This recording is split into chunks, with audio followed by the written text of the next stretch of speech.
It has always been my intention to promote the widespread adoption of renewable energy and transport. The solar panel is certainly the first place to start.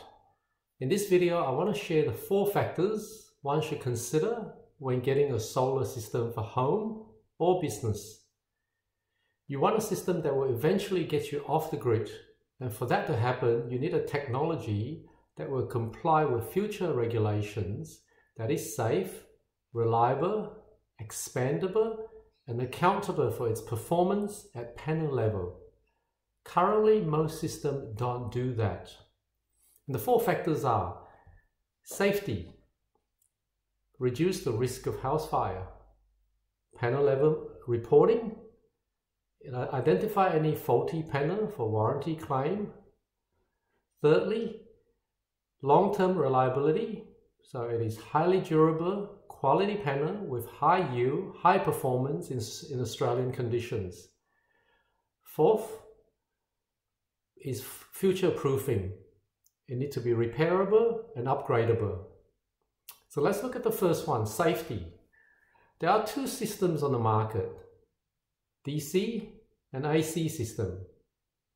Now with the common DC string inverter system, when there's a deterioration in the connectors or isolator between the panels and the inverter, the high voltage DC will arc, causing a potential house fire. There's a constant 500 to 600 volt on the roof that can't be turned off at the ground level or circuit protected. So if anything goes wrong in the house related to solar or not, the fire brigade can only turn off the power to the house. And the DC current from the roof cannot be turned off. You also have multiple isolators on the roof that require manual shutdown. So even if you can get to the isolator on the roof to turn it off, the current from the panel to the isolator is still alive. So one solar panel voltage is only 20 to 30 volt, which is low voltage. It is only when you connect all the panels in series, the voltage multiplies. And when you connect 2 or more panels, 40, 50, 60 volt, the levels start to become dangerous. AC technology, on the other hand, has microinverter under each panel, which converts DC current at the panel into AC, which is circuit protected. The AC cable connecting the solar panel to the home is the same as the other power circuit in the house. So if anything ever goes wrong, your circuit breaker at the switchboard will trip and all the panels are de-energized with no risk of a house fire. So there will be future insurance and public liability issue of the DC system, as people are not regularly maintaining or replacing those plastic isolators on their roof. So you essentially have a time bomb on your roof with 600 to 1000 volt of DC that is not circuit protected. So if there's a fault in the DC solar system, the circuit breaker will not trip. Firefighters attend 2 solar related fire every week in Australia. Have a look at a website called www.safesolar.com.au for more detail. AC technology is the future, and other countries are adopting AC technology except Australia. Australia really need to mandate better safety standard. We should have the American rapid shutdown law where you don't need to get on the roof to turn the whole system off. Now the second factor is panel level reporting. Most systems on the market do not have panel level monitoring. The AC technology that I prefer and recommend have their own microinverter under each panel that optimize its performance, and one can monitor the performance of each panel independently. So if one does not know how each panel is doing, how do one know if any panel is faulty and require a warranty replacement? Also, with the panel being independent, if there is shading or dirt on some of the panels, it does not affect the overall performance of the whole system.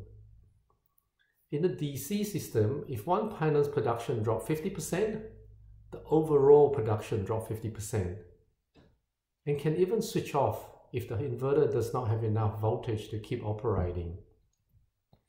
Additionally, not all panels are rated the same, as you can have slightly high performing panel from the factory.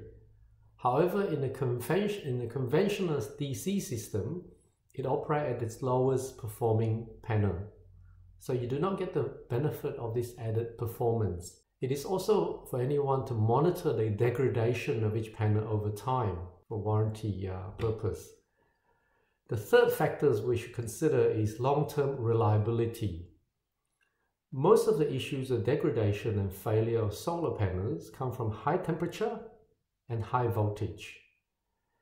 It is potential induced degradation, or PID, and micro cracks, which can be either from a manufacturing problem, such as the way the cell interconnectors are soldered, or the way it was transported or handled on the roof, or from the weather. So the individual cells are actually very brittle. If you take the cells out of a panel, it will just crumble in your hand. And also, if there's any flex in the panel, it will crack the cell. Now this can create a problem over time with a hot spot. It can shatter the panel or melt the cell, creating an arc. This is a big problem with DC system, as high temperature and voltage will increase those risks. When you have one panel connecting to 20 other panels, for example, the 30 volt panel now have up to 600 volt running through it during operation. This is why you will see panels with glass cracking, arcing in the panels, micro cracks where the cells are cracking, and it can all be blamed on physical damage, and the manufacturer can claim that, oh, the panel is broken or damaged or hit with hail.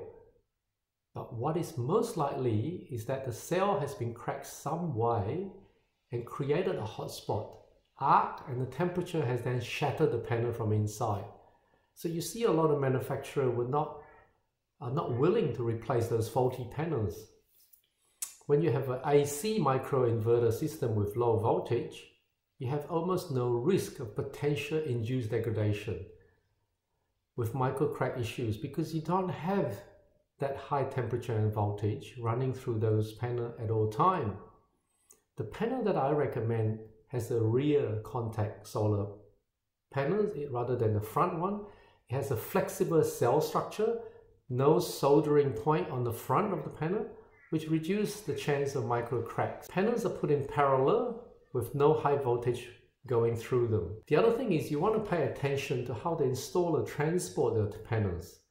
It needs to be transported with padding between the panels, and the corners are protected, to reduce that micro cracks. I would choose a panel that has a good temperature coefficient, as every degree of temperature above 20 degrees Celsius at panel level reduces its performance. The fourth factor is future proofing. Many people with a traditional DC system, after several years, will find that some of the panels are faulty and require replacement. They will need to find the exact panel to replace it, as it has to be compatible with all the other panels on that string. The problem they face is that those panels are no longer made, as panels are getting improved all the time. So even if the supplier gives you a replacement, you can't install it. The original panel may be 175 watt panel, but now all the panels are a lot larger than that. So yeah, you have to end up disposing all your panels and replacing with new system, or have a smaller system with less and less panels over time. With an AC microinverter system, each panel can be swapped out in the future as they're all independent. And also the company that I deal with have a recycle program where, for example, if you have fully covered your roof with the panel and in 3 years time you find that you need another 20% more output, they will remove a section of the panel and recycle those panels, giving you a credit, and replace it with higher performing panels.